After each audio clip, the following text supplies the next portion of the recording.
our final review of the evening. It is going to be of Eternals. The never Strap endings. yourselves in, ladies and gentlemen. ceaseless. Eternals is a 2021 American superhero film based on the Marvel Comics of the same name, produced by Marvel Studios and distributed by Walt Disney Studios Motion Pictures. It is the 26th film in the Marvel Cinematic Universe. Wow. The film was directed by Chloe Zhao, who wrote the screenplay with Patrick Burley, Ryan Firpo, and Kaz Firpo. If Zhao's name rings a bell, it's probably with good reason. She was the writer and director of the 2021 Best Picture winner, Nomadland.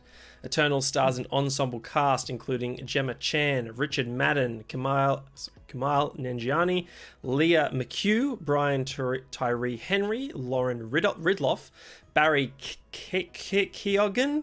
How do I pronounce that? Keoghan. How'd you say that? Coogan? Don Lee, Harish Patel, Kit Harington, Salma Hayek, and Angelina Jolie. In the film, the Eternals, an immortal alien race, emerge from hiding after thousands of years to protect Earth from their ancient counterparts, the Deviants. Similarly to our first film this evening, audiences enjoyed Eternals more than critics. It has an IMDb rating of 6.9, but a Metascore of 52, making it the lowest rated MCU film thus far. The Rotten Tomatoes, gents, take a stab. If it is what it was when I last watched a video covering the Okay, you guess controversy, last, Terry. yes, I will guess last or not at all. Controversy? I'd say 45. I'm gonna go 50. It's a lot higher than that, but there's accusations being leveled at Rotten Tomatoes with tampering with how they're taking on ratings. And apparently it's been sitting at 86 for a while. I don't know if it's deviated. I think it's been probably 4 or 5 days since the last video that I watched had it. I don't know which Rotten Tomatoes you're looking at, Terry. 46% rotten. Really? 80% audience score. Maybe you're thinking about that. Hang on, I'm thinking of the audience score. So across both Metacritic and Rotten Tomatoes, it is the lowest rated MCU film of the 26. Oof. Yeah, I was thinking With you, audience. I was thinking of 86. the audience. What the fuck? Yeah, no. That's what I'm saying. A number of channels have been saying that because they did this for the what movie was it? Was it the Star Wars movie or Captain Marvel? It was one of the other Disney movie releases where IMDb were apparently taking in and not counting like the audience score votes until there was enough of them of the range to keep the average the same. Or they would just freeze it at a particular thing as votes continued to come in. So, yeah, the critics didn't like it though. It was in the 40s. Right. Yeah. Mr. Mira, I'm going to go to you. You weren't able to contribute to the discussion for the first film, so I'm going to chuck it to you for this MCU entry. What did you think of the latest Phase 4 film from Marvel? Okay. I think I walked away from the film enjoying it. But then when I sit down to analyze the film, I pick apart problems, you know. Like tonally, it just didn't. I couldn't quite understand what tone they were going for. Was it really dramatic? Some lighthearted moments in there. You know, I couldn't quite. It's like, you know, am I supposed to be wearing shorts to this party, or am I supposed to be wearing like jeans? What type of party are we going at? You know, and it's like it's that conversation you're having up until the party, and your friend just won't tell you. You know what I mean? It's like, oh, you know, wear whatever you want. No. Am I wearing jeans or am I wearing shorts? You know? Yeah. Always wear jeans, Jason. Well, that's It's it is a safer bet. Yeah. And then when you depends what. Anyway. Breakaway jeans with shorts under. Jorts. It's a short party. Jorts. Lucky I wore underwear today. Velcro. Then I think there are some moments that I witnessed on the screen, and I thought to myself, that's an interesting choice. So I guess the Eternals is a story about the first, I guess, superheroes that landed on our planet and kind of protected us or watched from afar and didn't intervene because they wanted to let us evolve ourselves, but they were there to kind of help us along a little bit. So going back like to 5000 BC to now, there are a lot of moments where it just kept jumping back and forth between timelines, and I felt a lot of the times, a lot more than the sum of the times, it just felt like a bit jarring when they just jumped between the two timelines. I felt, and I just I kept getting whiplash between the two. Yeah, because they would just smash cut it. Yeah, and it didn't really kind of set it up for it. It would be something, and then all of a sudden it's over here. Well, they did like they did like a sweeping panning shot, and then like a title would say like Mesopotamia 800 BC, and you'd be like, "Ooh, I remember that." Yeah, but then there are other. That's like that would be some of the times where I thought, oh, okay, that's cool. But then the other times, one felt really out of place where they were really exploring the romance between Cersei and Icarus, and I felt like, oh, this is going on a bit, and there's this moment towards the end where they have a really long, I guess, throwback to the time together, and I think, man, you could have just implied that that's what this character was thinking without having to go all the way back, I kind of felt like I was treated like an idiot. It's like, oh, remember what these two characters had in common? Yeah, or this is the internal struggle. It's like, I really appreciate films that don't, you know what I mean? Spoon feed the audience. I know what you mean. Yeah. I think not watching the trailer for any of these MCU films, I get joy from seeing things on screen for the first time ever. So I'm guessing if you're watching the show right now, viewers, you've already seen the film. So there, or at least interested in watching the film. Seeing the Deviants for the first time, I didn't know what they were going to look like. So when they jumped out at the start, I was kind of like, oh, yeah, me too. Because I was like, oh, like, are they protecting that guy from a shark or something? Like, what? They're like, it's coming. They're like, what's coming? Surfing. And like, you can kind of see a fin. I'm like, oh, this is like and then it's like this weird purple beast thing. I'm like, that's terrifying. Yeah, and because I already have an idea of what the Deviants are from the comic book, so I'm like, that's the Deviants? Like that, I thought, it was kind of like, there's a film, something to do with Titans. It had Henry Cavill in it. I think it's called Immortals. Yeah. Then they showed they were talking about the Titans and the Titans if the Titans were released and blah blah blah. And like when I think of the Titans, I think of the Titans, big. Yeah. Like God of War sort of things. Yeah, God of War size Titans. When you see the Titans, they're just like dudes with helmets. Yeah, and that can like move really really quickly. They just got owned by one of the other gods, and it was like, that's kind of how I felt a little bit with this.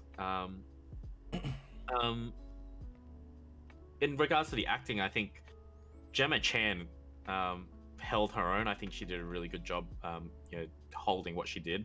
Also, she's bloody gorgeous.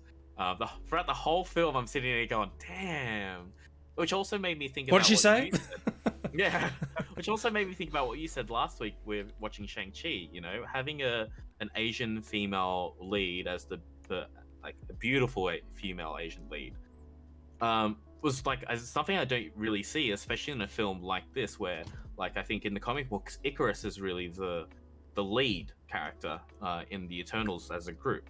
So watching Cersei step up and see her take the blade and run with it, so to speak, it was really really interesting, because I would have thought I would seeing Angelina Jolie and Salma Hayek as more of the A-lister names in it.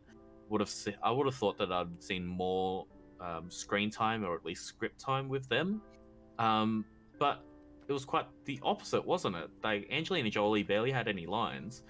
She acted really well in regards to her stunt work. I think props to the stunt people in the crew, because their stunt work made it look like the actors really elevated the actors' action skills.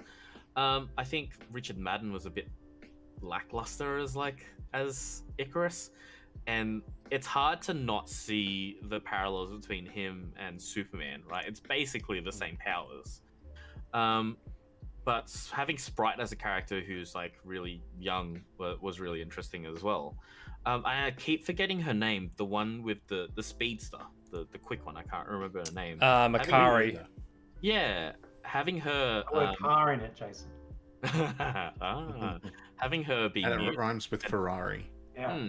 Having her be mute and talk in sign language, I thought was really interesting as well.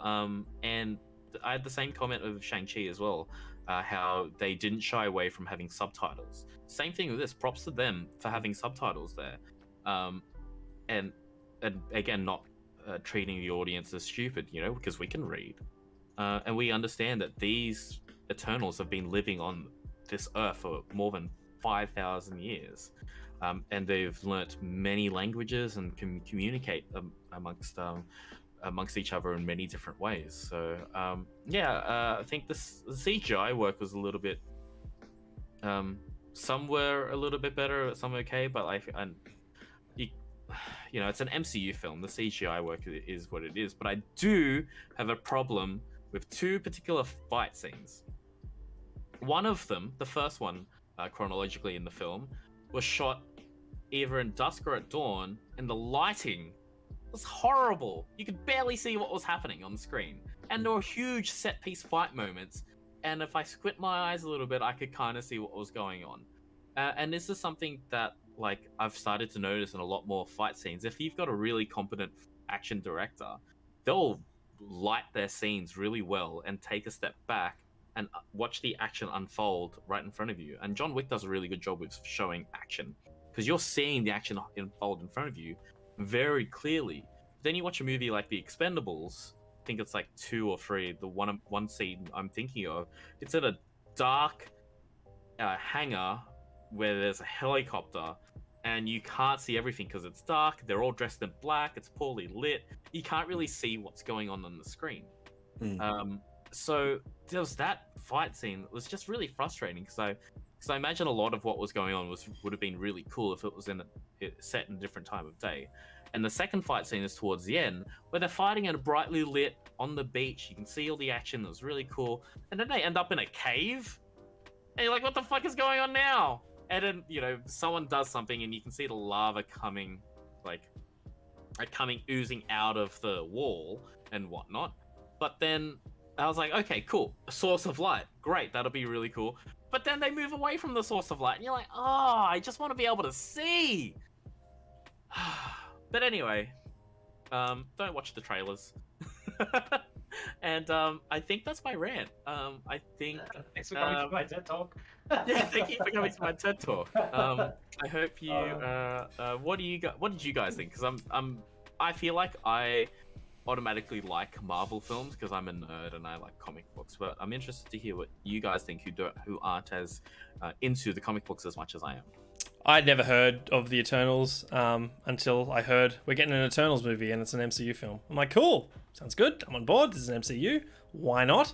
I definitely see why people lean on the negative side of this one. I think maybe it was just the Twitter sphere that I run in, but it certainly was getting hammered. Like, it's people saying this was shocking. This is easily the worst MCU film. I think it clearly, definitely is not. There'd be 4 other films that I could name that are worse than this one, at the very minimum. I think. I think it is clunky. I think it is trying to achieve too much, and with a runtime of 2 hours and 38 minutes or something like that, you think it would be able to achieve a lot. But I think it's maybe it's just because of the source material that's trying to adapt. But it definitely felt like a very complex script that they were doing their best to tell as elegantly as possible. But it just comes. I came away feeling as though there was a great film here, and it was trying to shine through, but it really couldn't. And I think it just comes down to maybe a bit too much style over substance. I think there's a lot of just a lot of minutes throughout this runtime that are wasted. And I know I disagree with you a bit, Jason, on the fact that we see they're trying to set up the different transitions from current day to the past. I thought they were done quite smoothly. Like, the characters will say something that leads into why we're going back in time. It's like, oh, he promised me this once, and then we transition back to when the promise happened, and then we jump back to modern times. I feel like that happened most of the time, if not all the time. So I wasn't lost. It happened a lot, so I can understand why you might have had that sensation of whiplash, but I definitely kept up with the film in that sense. I remember, sitting in, I think it was, was it Guardians? Oh no, it was Rogue One. And then, like, in the first 20 minutes, we're on like 4 or 5 different planets. We're over here on, with. I know exactly what you know what I mean? Yeah. Anyway, so that like it kind. You talking about it reminded me of that, but I didn't get that sensation. I do want to pass it on to the guys to share their thoughts. I thought for the most part, like, the acting in this was done really well. Loved Angelina Jolie. I think she did a fantastic job with the character she was given. And to my point earlier about a great film shining through and wanting to get out onto the screen, you can see like a great relationship between Thena and Gilgamesh. If we just been given a bit more time to flesh that out, or between Makari and Druig as well. Like that whole weird thing was like, hey, are you guys flirting? I'm not sure I'm comfortable with this. Like that whole piece as well. I feel as though there's a lot within the relationships of this entire group that could have been explored if the film was just done, not so clunkily. And because of that, because it's trying to juggle so many balls, I really feel as though it fails in establishing any enough meaningful relationships for me to actually really care. So I came away seeing the film for what it was trying to do and having enjoyed that. And also, just being thrilled, honestly, by a lot of the action. I thought it was really, really well done. I loved like all these different unique abilities that you all brought to the table, particularly in the end when you're seeing these unique abilities clash as well. I was riveted, honestly. I was really, really enjoying that part of it. It does play into sci-fi tropes, and one of the big sins that it commits is just like a huge dump of exposition, not once, not twice, but multiple times throughout the film, that I'd have to take marks away just purely for that. But honestly, like, I don't know, I came away seeing the good more than remembering the bad. So I think that sounds like I was just shitting on the film. I guess that's just all the bad things. Everything else I kind of enjoyed. Yeah. I would definitely put it on the weaker side of the, if you're to tier the 26, it's definitely on the bottom half, probably towards the end. Dark World. I'm thinking of, like, I enjoyed this more than Captain Marvel, probably Iron Man 2 and 3 maybe. Guardians 2. A gem. Yeah, Iron Man 2 is probably my favorite. I think it's all right. Actually, I'd probably put them on similar footing. But yeah, definitely better than Guardians 2. Definitely better than Thor: The Dark World. Probably even better than the first Thor, honestly. Although maybe it's just recency bias. I'm not sure. But anyway, I'll pass it to Mr. Movies, Ben Stapleton. I just inhaled some water, so let's see how we go. I resonated with Jason's point about these people being too beautiful for my eyes. I was in physical pain watching this. It's just like, Kumail Nanjiani has. Oh my goodness! Oh my god! Oh my! Every time he's on screen for the first 24 times that he's in a shot, I'm like, oh my god! Yeah. Like, I can't watch this. Arms, baby. He is so. Yeah. Oh, he's so cut. It's ridiculous. Everybody, Angelina Jolie, the guy playing Superman, the girl playing, I don't know, Gaia. I don't know, the main character. Ajak. Oh, yeah. Sorry, Cersei. Oh, yeah, you're right. She would be the Gaia. Yeah, you're right, Cersei. Like, unbelievable. To the point where I thought they had done like some reverse age miracle on Angelina Jolie. Like, I was like, there's no way. There's just no way. There's no way. Just seeing it like, this can't happen. This can't happen. And speaking of things that can't happen, I had huge problems with the physics and the plot and the how they try and jigsaw this into a world where the Avengers also somehow exist and the rest of the Marvel universe somehow is also happening in the same breath as this.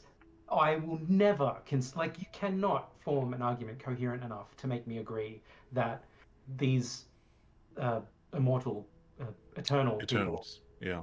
these eternal peoples, um, like have no impact on what we've seen already, like with the Thanos stuff. Like they drop a line, "Oh, we're supposed to not interfere." Whoopsie. Um, so unless it has anything to do with those big dog things, we can't do anything and use our powers and interfere, even if it's Thanos destroying the lives of half of the galaxy. But wait, the planet's in danger. We have to kill a celestial. Like, what the fuck? What are you fucking doing here? Like, Yeah. especially the guy who disagrees with them. Like, you've got one guy who's got like these amazing powers to bend the will of humanity to his beck and call. Haven't heard a peep out of him. He's just like, oh, Thanos, no, he's Yeah. not worth my time. But then when it comes to like, don't kill my town's blacksmith, I'll get you for this. You know, where's the sense of scale? Come on. Yeah. Yeah, the physics stuff I really didn't like the car girl who could run like around the planet, like right now, like she could just be on the other side of the globe by the time I'm done. Yeah. Saying it, like the friction that she's going to cause immediately after starting running, like she would just explode, like like she would be like, I'll go check it out, and then nuclear fusion happens, like immediately the air melts and the whole area explodes, and then she comes back and she's like, fuck. But it's interesting you say that. On Reddit there was a speed of light for scale loop that I saw on Interesting as Fuck, and it apparently takes like 7 seconds for the speed of light for it to circumnavigate the globe, like to go around the circumference of Earth, and she was doing it faster than that. yeah, if you've got like a girl who weighs like 60 kilograms and you put her at the speed of light in atmosphere, it's just all over. Yeah. Yeah. Like it's done. So I didn't love that per se. The thing where I let go, like I was just like, all right, was when they promised some really nice third act, far too late for the third act, but some sort of something on the other side of the coin, where these, what were they called again, the Krug dog Deviants? yeah, Deviants, Krug dogs. the deviant guys started like evolving, like really evolving with the help of like these powers that they're sapping from or whatever, and then it's like a Rise of Ultron kind of thing, where this guy had like, it's, oh, this thing has a mind of its own kind of intelligence and communicates and stuff, and has a goal and a trajectory, and then they throw it away like there's nothing that comes from that at all. And apparently his Krug dog croonies, he's given them each like different Power Ranger abilities. Like one looks like a lion and the other's got wings, and like they form like a team, and then they run out of the cave, and this is after we've already killed one or two of them, and I'm supposed to have most of them. Most of them have now already been dead. This is a flashback from when it got cool and maybe really interesting, and I didn't even know that they were different from one another. I knew there was a one big one, who, you know, talks or whatever later, or I don't know, and then the others, which are all just the same or whatever. But apparently not. The lighting was so bad, to Jason's point again, that they weren't all just the same undead monster thing. They were all supposed to be different, with different fighting techniques, even though they all did the same thing, especially to Gilgamesh. It's like, there's that really strong guy, I'm gonna point my nose right at his face and see what he does with that, and he just goes, you know, punch you in the face. He goes, bonk. Yeah, he goes, I punch you in the face and I win. And it's like, he did that like a dozen times in that movie. Anyway, very much didn't like this movie next. Oh, Terry. I really didn't like it. I have mixed feelings about the film. Similar to Shane, similar to Jason, plenty of it that was wrong. I don't think that they... Let me compose myself. I disagree with Jason saying that it was nice to see an Eternal that spoke sign language. The whole, like, the movie has to happen in a language. Otherwise, the viewers can't experience it. So I'm not saying that, oh, of course these Eternal beings speak English because, like, Western bias. I'm sure that there's dubs for this in other films, in other countries, for them to hear it. Not China, and though. maybe there's yeah, because they banned it because of the homosexuality. Oh, right. Yeah. Yeah. Also, the director said an a lot of bad things Eternal, about China. like, this, don't hear me saying that people that are mute or deaf that have to sign are lesser in any way. But when you are born, normally you have the ability to learn to speak and you have the ability to hear, and so you don't have to learn this alternative skill. An Eternal was this created android creature, and like the Celestial that made them just, you know, decided for shits and gigs that he would make one of them mute so it would have to have sign language. Like, that doesn't make any sense to me. And like, sign language is a relatively, like, well, I don't actually know well enough to know how recent sign language is, but as a developed, fully fledged mode of speech, that's not Mesopotamia old. It's like, Not even consistent. Like there's just yeah, like, there's like, different five there's different different ways to do it. there's different versions of sign language between like American, like, and then Auslan in Australia, ASL in America. There's heaps of them. I don't, it doesn't seem coherent or sensical to have these like objects of perfection made by the hands of a Celestial to have that type of and again, I don't want to say flawed, as if to say that someone who is mute is any less inherently valuable as a human being. Like, I'm not trying to be ableist or anything like that, but I'm just like who would you really make something deliberately that way? Like, I just don't understand. It doesn't make sense to me that you would make this Eternal thing. It would make more sense to me if, like, in that first battle, she gets throat punched or something like that and loses the ability to speak and then has to develop sign language, and that becomes the seed for sign language throughout history. I'd be fine if they decided to do that, but just because they wanted to have a character in the film that was this, they put it in there, and I'm like, I don't understand the need for it. I don't mind that it's there. I think it's a really good thing to normalize sign language, because I read stuff online for people freaking out and saying that people that are doing sign language make them feel uncomfortable. I'm like, piss off. Like, that's not on. That's how these people communicate. That, like, anyway. Just wanted to get that out in front, because it's the only point that I disagree, I think, with Jason on. They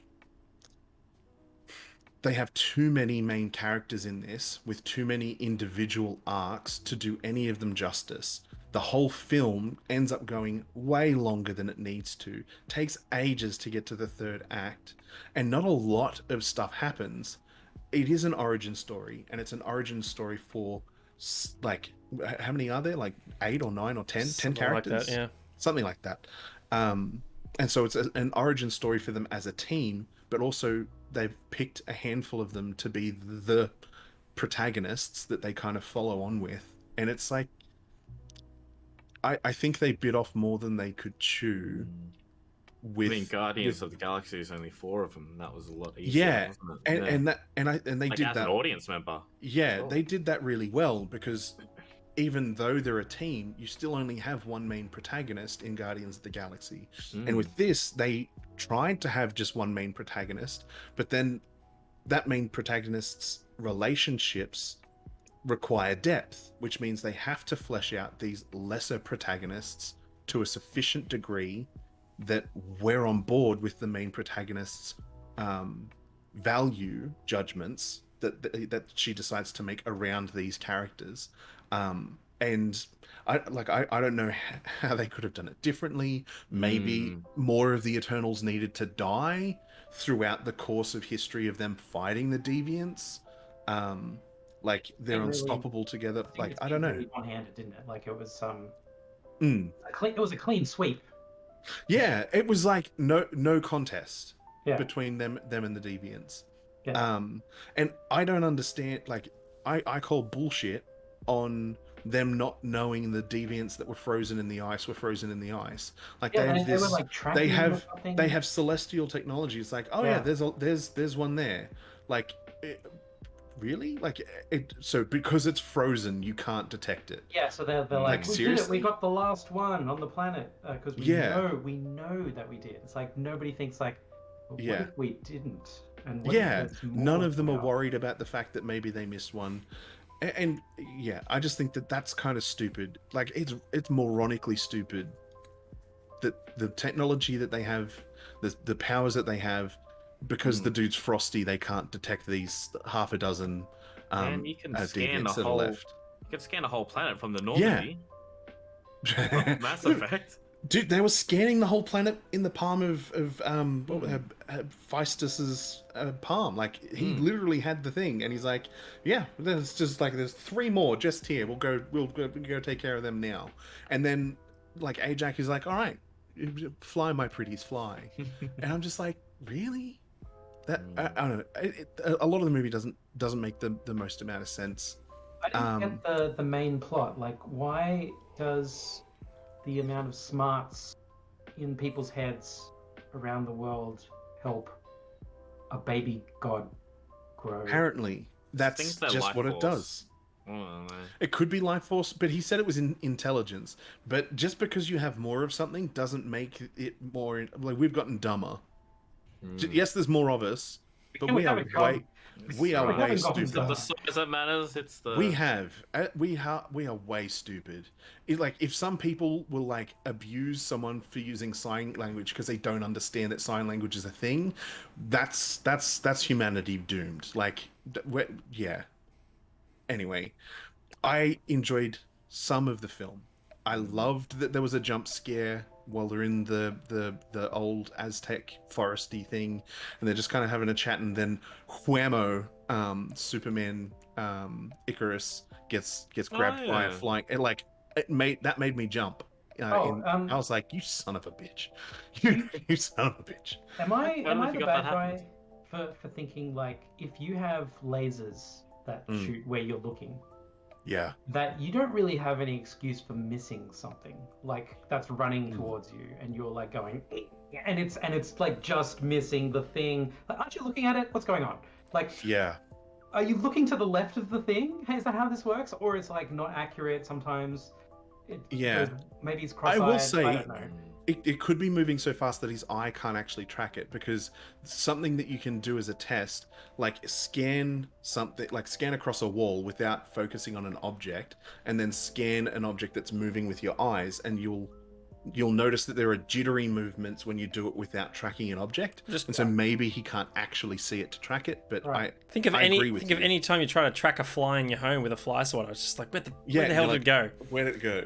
It's moving against different backgrounds It's and like you're watching a Dragon Ball Yeah. Z fight. You're like, Yeah. Almost, the probes are a little bit bigger than the old housefly. this is true. Yeah, that is true. The deviants were large, and also the super speedy girl.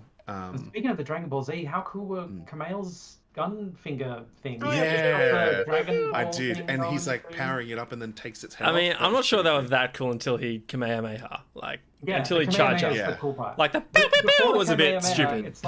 It's like okay, that guy gets to fly and shoot shit out of his eyes and be like super strong, and he's way Yeah. better looking. Well, not actually. Subjectively. I'll take that last part back. You know what? I'm Yeah. going to take that last part he's back. also king of the north. Yeah. Briefly. And he's got like. Pew pew pew. I know what you mean. He's Almost got making finger the guns. sound effects. And he's like, himself, hang on, let me charge up a slightly bigger one for you. Oh. Yeah. And Can we when he also- gets around, he's got to like run like a Chad, like he's Yeah. in sneakers, and so like he's got no And he's fast. strength. Like he fit. doesn't have super Yeah. strength. He's just got mad finger blasters. Yeah. Can we also Um, shout out to his valet with all the Yeah. cameras that he had? Just I like, love. How many of those did you It's bring? another- That was a slightly funny bit. I will say one of the other things that I had an issue with in this film was the inconsistency of the impact of their powers. So like sometimes Thena's weapons are like lightsabers and they just cleave things in twain, and other times they bounce off ineffectively. And Superman's laser beam sometimes also lightsabers through things and just totally severs it, and other times it just does nothing. It's like a laser pointer for the effect that it has. There. There'd be Yeah. no conflict if there weren't a nerf. And, well, I just don't. No, but like they don't need to necessarily be nerfed. If it's meant to be a challenge, just like this is the amount of effort that it requires for them to beat the enemies. This is more like a, it's like a really bad fight scene where one person is obviously dominating, and then out of nowhere there's this second wind, and the person who's the underdog like comes back and surges forward, and then like gets beaten back again and then surges forward. Like it just doesn't make any sense. You remember the scene where he's like This is what they're really doing. mad and he's just like and it like squirts out, and then like you like you see him like really being really mad, and like just destruction falls out of his eyes. And then you see what has happened, like you get the shot from the other way and it's just like a small brush fire in front of him. It's like Yeah. nothing happened. There's a still erect wood fence right in front of him that has survived his wrath. And it's just like, what? Yeah. What happened? Yeah. That doesn't we go make back in sense. time again to 20 seconds before when he's actually gone nuts. But yeah. It just, some of that stuff was a little bit distracting. Yeah, I don't know. I have mixed feelings about it. I think that the film is fine. If I had to use one word to describe it, it's fine. I agree with probably a halfway point between the critics and the audience score on Rotten Tomatoes. I'd put this as probably about a 55 to 62 I will say, out of 100. I am happy to be finally able to go back to the movies and watch an MCU film. It was That nice felt to go to the great. cinemas. It was nice. Oh, sorry. There was one other thing. The thing you put in the chat. People who walk out of the cinemas, massive red flag. Someone did it. Like I know that we've been talking about it recently. Me too. There was Yeah, me there was too. literally 6 people in the cinema, myself not included. There was 7 including me, and 3 of them were together. 2 people who I know from town, and this random girl who was also watching it by herself. And like immediately, like the credits start to roll, she gets up and leaves. Yeah, And I'm like, no hesitation. Like not even like I wonder if I should wait for a moment to see if, before the credits actually scroll, but after the movie is finished. You know how they do that like kind of cinematic finish, and then there's a little one, and then there's the big There's the one mid credits at and the the end. end credits. You know why that Yeah. little one exists, right? That little one is there to stop the idiots who are only halfway out. She And didn't they even go, wait for that "Oh, one. oh, Yeah, she didn't even wait for that that's one. right. And then they say, let's stay for the other one or whatever. 'Cause Yeah. If they only put the one right at the end, then half the people in the cinema are going to miss out. Yeah. Surely But they they should. know, they just don't care. They're just like, Yeah. Yeah, it's got to be that. Yeah. It can't be That guy can watch it that on stupid. YouTube later, you know. My Maybe. dad leaves. He leaves, but he's got like back problems. He doesn't like sitting Yeah. in cinema chairs. And, That and makes the sense. credits roll, and he's just like, I'm getting out of here. I'll meet you in the car. I'm like, this is like Predator things. It's a Marvel movie, and he's like, just tell me about it. Like, he's not getting home any quicker. He's just out there waiting for me, So, yeah, it's weird. He just wants to get out and get onto his feet and walk around or something. He's just sitting down for so long. I just wanted. I don't think that girl in the cinema who's watching it with you has that exact problem. I don't know what her story is. Me either. I'm more than willing to attribute it to, a lack of care rather than a lack of intellect. Even though I've said that I think humanity is dumber than it has previously been. I wanted to say one incongruous thing. The arc thing that they have coming, the emerald tablet that they fly on, is filled with antiquities that the Speedy Girl has collected. And one of them they talk about is the ebony blade, Excalibur. But then the post credits. And are we? Spoiler alert! does it really matter? It's I like, don't think it I matters. don't care enough to I- talk about it, That honestly. wasn't the Yeah. same sword, was it? That was a different sword. No, that character is the Black Knight, and he's a descendant of Arthur. That is Excalibur. No, so I didn't get in the comics, there's the ebony sword, and then there's Excalibur, 2 different swords. Right. That makes the way ebony more sword sense. The ebony sword has magical properties, and Excalibur's Okay. just a sword. that makes a lot more sense. Except so the ebony No, sword so is ebony magic, sword has like a blood pact thing. If you pick it up and if you and draw Excalibur blood, doesn't. This is why I didn't want to talk about it, because I don't care. I was like, Yeah. whatever. Well, it just didn't make sense to me that two of the same sword can be in two separate places at the same time. Right. My bigger problem is Costumes, right? Costumes.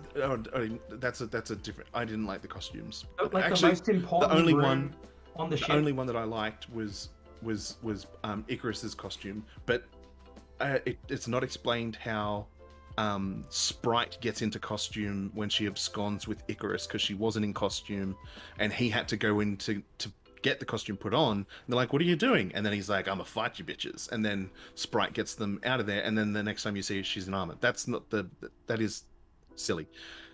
The bigger gripe that I've got is the god, the celestial that made them, comes to Earth and like takes them back so he can harvest their memories.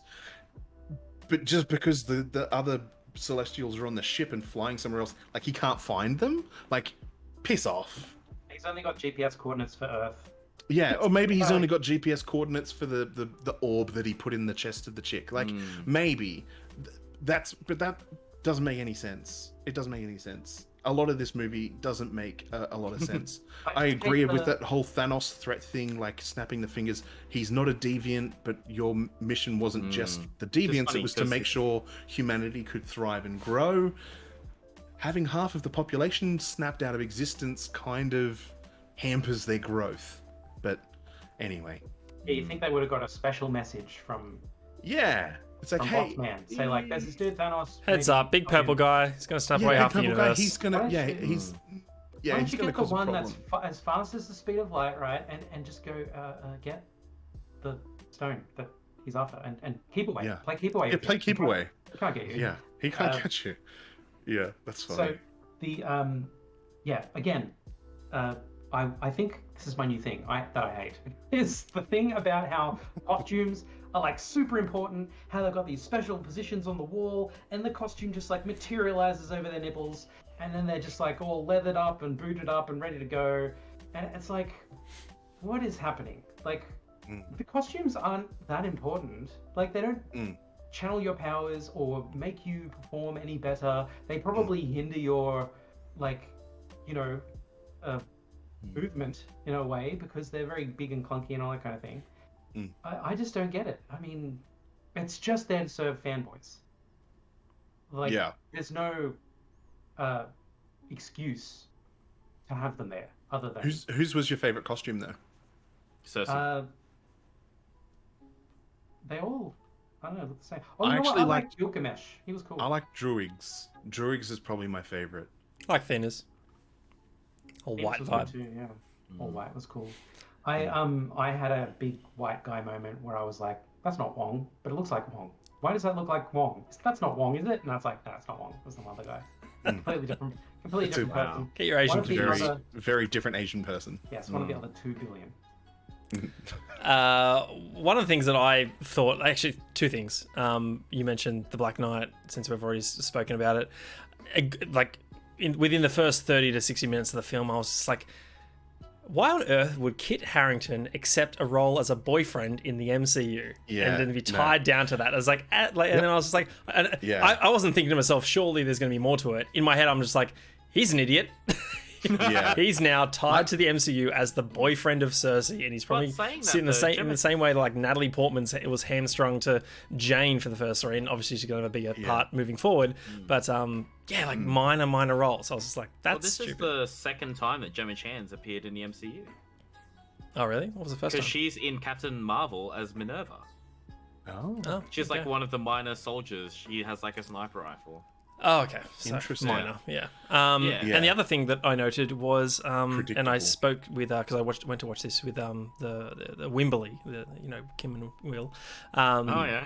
And I came out and I just said, you know what, like, and I even got sick of this during Loki, the TV series, is okay, so who's the big boss in all of this? Like do a TVA above the Celestials? Are the Celestials above the TVA? Like, Doctor Strange is meant to be projecting our reality at the same time. Shouldn't he be across all of this? Like, Yeah. where does it end? I just like it's getting Yeah. to sci-fi mumbo jumbo town, way too complex for for But it this to is where all for the me to comic books care like already anymore. I'm are. just like, oh, okay, start of the universe. All right, so so the Infinity Stones are just in a drawer somewhere in Loki as well, so they're not as important as this thing now. I've got to readjust all my the way I perceive all of the entire MCU. To your point, Jason, you are right. This is like how the comics are, but like at the end of the day, we don't want to play Magic the Gathering, argue the rule when it comes to trying to figure out what the fuck just happened in a movie. That's like Yeah. the second Trying to time enjoy it. I've talked about Magic the Gathering in the last 48 hours. Ooh. I mean, there's a great way to do it, right? Like we rave about Infinity War and Endgame because of Thanos and his simple mission and his whole persona and his whole motivation. And that is a great sci-fi premise. Like it's simple and easy to grasp, and it just works in this, at that point, like 23 strong or 21 strong cinematic universe. And then this comes along, it's just like, okay, here's exposition, complexity, layers, just to blow my mind. I'm like, oh, okay. It's like, yeah, I'm kind of sick of that. Yeah. I will say, I think the MCU's whole build path, where they've gone through phases and they have unfolded this really kick-ass story that led ultimately to Infinity War and Endgame, that was great. I don't think they necessarily needed to go beyond it. It didn't need to be, like you've said, this Dragon Ball Z-esque kind of escalating complexity of big bad and, bigger bads with different powers, and it becomes this arms race of who's more powerful, who has them, and how is Hawkeye supposed to interact with an Eternal or with a Celestial or like any of these other things. Like, he's a guy who's really, really good at archery and is incredibly fit. He's not Hulk. He's not Doctor Strange. He's not the Captain Marvel. This was hair. It's not Captain Marvel, who has like superpowers and things like that. It just doesn't make any sense. Like you've kind of said, this scaling of stuff. They could simply, now that the multiverse through Loki series has kind of happened, they could do similar to what the comic books is, just short one shots, like similar to What If, like the What If series, which we haven't discussed that on the episode. I haven't watched any on of the it show yet. I encourage you to do so, because for me, what I like about the What If series is it is just a little, hey, here's a fun question of like, what if we did this, or what if this was slightly different? What would the implications of that be? And let's unfold this cool little niche story that's self-contained within this series. They could make the MCU just that. Like, give me a 3-part movie of Thor where maybe something was different, or like you flip the script in some way, shape, or form. Do they have like, one where it's the Hulk, but he doesn't go big and green when he's angry, but when he's horny? They didn't. You but that, can find that on Pornhub. I was going to say that might be downloading It exists, the wrong Ben. version. Yeah. Yeah, Rule 34. Rule 34. Yeah. True, it probably is out there. I found, I don't know. I just think that they could do that, because the comic books can kind of do that. About if his glycemic index is low or something, or he has like a sugar Or crash. when he's type 1 diabetic, or Yeah. he's pre-diabetic. Diabetic Hulk. For type 2. Yeah. It's He's just like, I need a jelly bean. Yeah. He goes nuts. I think that they could do that. They don't need to go through this messy, convoluted craziness, because it does get very difficult to follow, and especially if you're not interested in reading the comics to understand some of the source material, because the Eternals have come out of nowhere and you're expected to understand how they're supposed to slot into the universe. This is the first time to my understanding, it's the first time the Celestials have been mentioned. Yeah, they No, just they've like been really mentioned in quickly. the before. Oh, sorry. Go We on. saw them in Guardians 1, yeah. Yeah, Guardians. Oh, The big oh, thing that Yes, goes- yeah. the- Collector's we explaining did. the stones. They're yeah. the ones that created the stones. well, yeah. They're they created the everything. ones that created the Infinity Stones. Okay, so that means the TVA is above them, right? then What's Well, TBA? not necessarily. you'd have to watch Loki, Ben. I'm not going to explain. It's too The complicated. time variance authority or something like that. Mhm. I Oh, liked man. the Loki Is it series. getting The even Loki worse? series is actually funny. I Mm. enjoyed it because I like Tom Hiddleston as Loki. I don't think I'm gonna like it. I was, No, you won't. I was what Shane Yeah. just has elaborated on. Like Shane has just reacted like this is just too much. Back when it was Doctor Strange, like when Doctor Strange was out, Yeah. I was like, oh, now we got wizards. Yeah. Like, oh my god, I can't keep And track. it's not enough for the characters to make jokes about it either, because they do. It's like, so because Kit Harington is like, you're a sorcerer, right? You can turn me into a giraffe, and it's like it's a bit of a joke to say that there's magic in the universe, but it's not enough to just kind of they really are getting into crazy town, and Yeah, and like honestly, apart from yeah. diehard fans, I don't think that they've got the leg. I don't think there's enough of them to support the franchise, and this movie I think proves it box office wise. Well, I think that with the next couple of like the next MCU film is Spider-Man, isn't it? Yeah, but everybody loves the actor, Mm. and everybody loves Spider-Man. Mm. So it'd be- He's an MCU character that's incredibly well established, and an actor that people absolutely love. So I'd be interested to see how far into the verse that this one takes it into. Just like Spider-Man takes it into. But Yeah. I think you've got. I'm looking it up here. You've got Hawkeye at the end of this month, and then Spider-Man next month, and Wait, then is that a after that, movie? Is Hawkeye a movie? There's a Hawkeye It's a- movie, yeah. show Oh, sure. Oh. Disney Plus. Mate, bring me up. And then you've got the Crack me Miz. down. Then you've got the Ms. Marvel series, and then Doctor Strange and Thunder and Thor and Yeah, whatnot. Thor: Love and Thunder. Yeah. Oh, Feeling right. Yep. Yeah. Like right no, in the throat. in my mind, no IP is beyond saving, right? Like I think, like you can go to Crazy Town and draw it back really And come back, easily. yeah, for sure. For sure. And I do have hope based on the new character that was introduced in the final end credit scene, in the sense that okay, now we have this new character to tie it all back to. So even if we do go into get, like I said, Crazy Town to establish the world and the new rules that we now have, we can bring it back to a conflict, contained to these key characters that we're growing to love and we're learning about, and we're we're along for the ride with, just like they did with in Endgame as well. Like we go up again with Endgame, we come back down, and then we're going to climb back up again to hopefully another great climactic ending to whatever phase 7 ends up concluding with. So anyway, we've gone way too long on this topic and the show, so we're going to wrap up our review of Eternals